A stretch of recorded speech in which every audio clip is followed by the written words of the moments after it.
¿Cómo pudo esta arma mantenerse en la primera línea desde el inicio de la guerra hasta el final, incluso después de que supuestamente fue reemplazada por un producto más nuevo y mejor? La respuesta comienza con la ametralladora MG-34. Era la ametralladora más avanzada en el momento de su aparición en el campo de batalla, creada para cumplir diversas misiones. Muchos no saben que se desarrolló en secreto antes de que comenzara la guerra. La mayoría ha escuchado sobre la sorprendente eficacia de las ametralladoras alemanas en la Segunda Guerra Mundial, pero la razón de su impacto destructivo en las fuerzas aliadas se encuentra en muchos detalles, desde la manera de llevar y almacenar la munición, hasta cómo se entrenaban los equipos y cómo los pelotones se organizaban en torno a su potencia de fuego. Incluso después de que se introdujera la MG-42, la MG-34 siguió usándose hasta el final de la guerra. Veamos la historia completa. ¿Cómo fue creada? ¿Cómo funcionaba? ¿Y por qué se convirtió en una de las ametralladoras más importantes en la historia militar? Después de la Primera Guerra Mundial, el ejército alemán comenzó a trabajar en un nuevo tipo de ametralladora. Querían un arma moderna, capaz de desempeñar varias funciones en combate.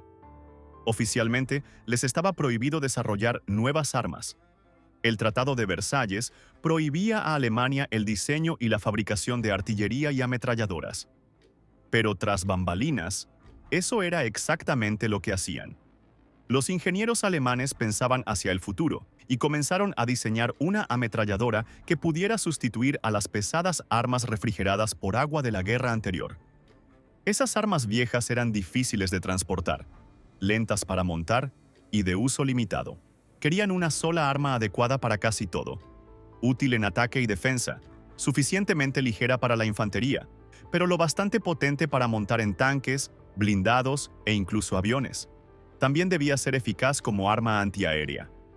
Otros países, como los Estados Unidos, empleaban distintos modelos para distintas tareas. La M2 para fuego potente, la M1919 para apoyo medio y armas ligeras como el fusil automático Browning, que podía llevar solo un soldado. Los alemanes trataban de crear un arma capaz de hacer todo esto en un solo producto. Y, como verás, casi lo lograron. Un pequeño grupo de técnicos alemanes fue seleccionado para el desarrollo secreto.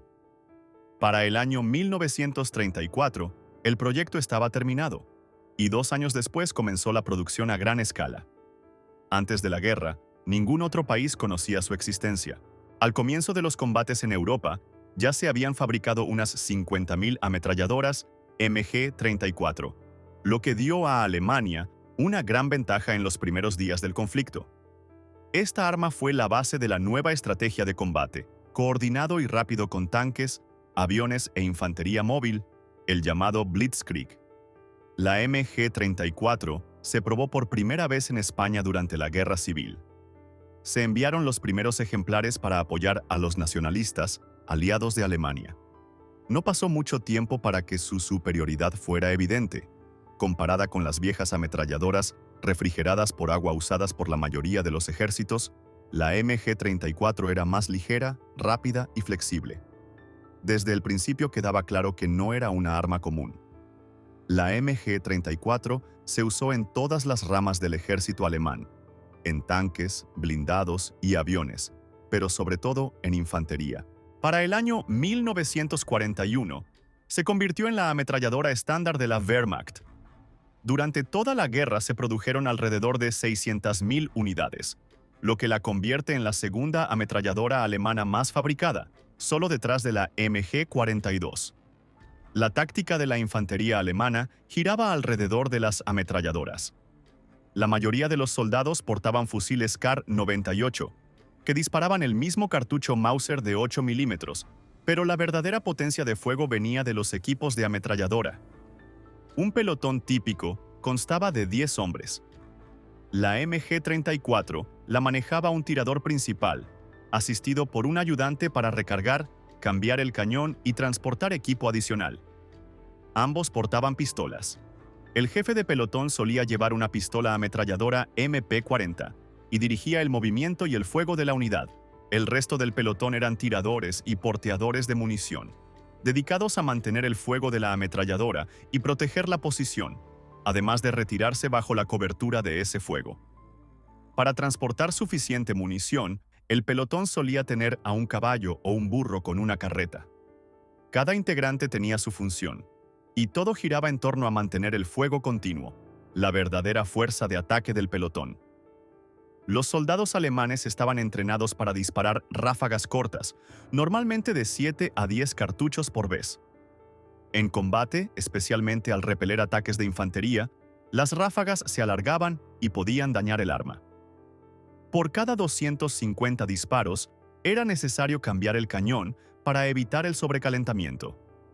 En casos extremos, se podía disparar hasta 400 tiros antes de cambiar el cañón, pero eso aumentaba el riesgo de daño grave al arma. Un equipo experimentado podía realizar el cambio de cañón en cuestión de segundos, pero cada segundo sin disparar daba al enemigo la oportunidad de avanzar. La MG-34 utilizaba una cinta de 15 metros con 50 cartuchos, guardada en un tambor metálico montado en el lateral izquierdo. Esto mantenía la munición limpia y lista para disparar. Otros ejércitos no tenían ese sistema y llevaban las cintas cruzadas sobre el hombro, exponiendo los cartuchos a polvo y suciedad, y los operadores tropezaban a menudo con las correas.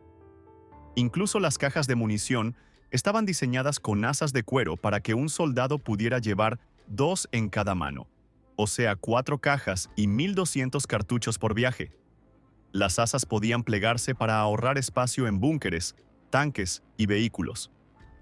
Los aliados carecían de algo parecido.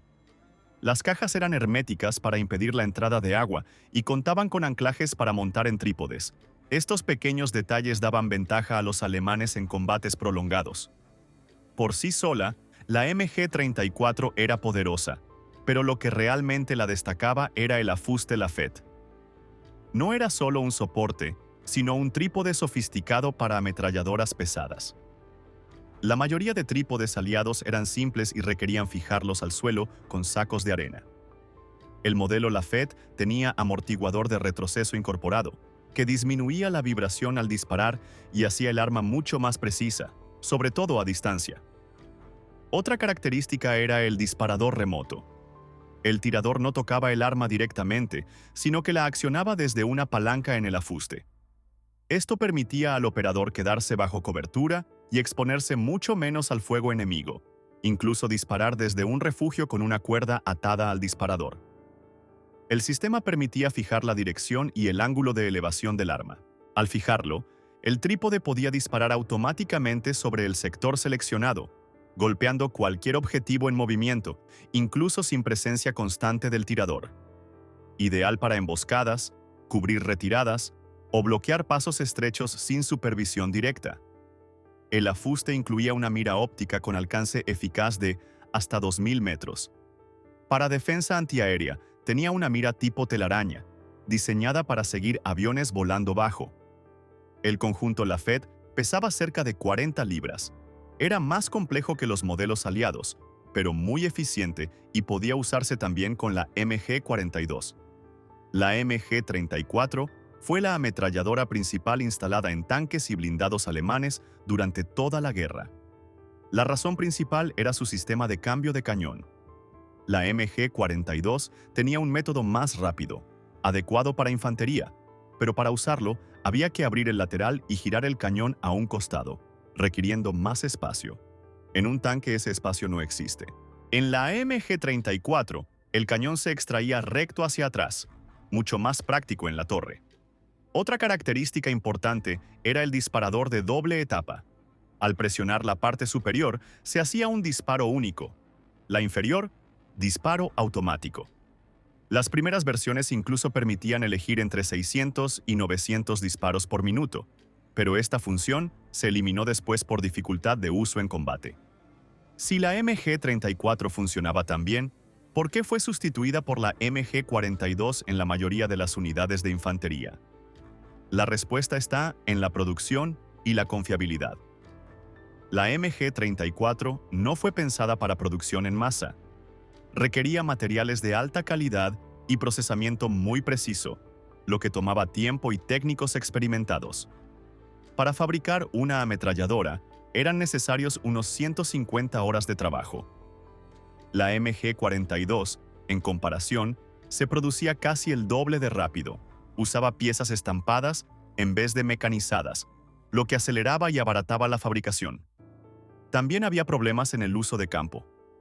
La MG-34, por sus tolerancias ajustadas, era sensible al polvo, la suciedad y temperaturas extremas, causando problemas en el frente oriental y en África del Norte, donde el clima era complicado. La MG-42 era más robusta y fácil de mantener. También tenía una cadencia todavía más alta, y el reemplazo del cañón era más rápido bajo fuego. Todo esto la hizo más adecuada para primera línea, especialmente cuando la guerra se alargó y la presión en la fábrica aumentó. Aún así, la MG-34 no desapareció. La producción siguió hasta el final de la guerra. Algunas fábricas nunca se adaptaron para la MG-42 y siguieron fabricando la 34 para no interrumpir el suministro. Además, la MG-34 era necesaria para montaje en tanques y vehículos blindados, y las unidades en servicio requerían piezas de repuesto. El uso de la MG-34 introdujo en el campo de batalla un concepto absolutamente nuevo. Fue la primera ametralladora universal del mundo. Esa idea moldeó el enfoque de los ejércitos modernos en el diseño de ametralladoras, incluso casi un siglo después. Aunque con el tiempo la MG-42 se hizo más famosa, fue la MG-34 la que inició todo. Para su época fue pionera en diseño y concepto, y casi 100 años después su influencia sigue notándose. Si te gustó el relato, considera suscribirte.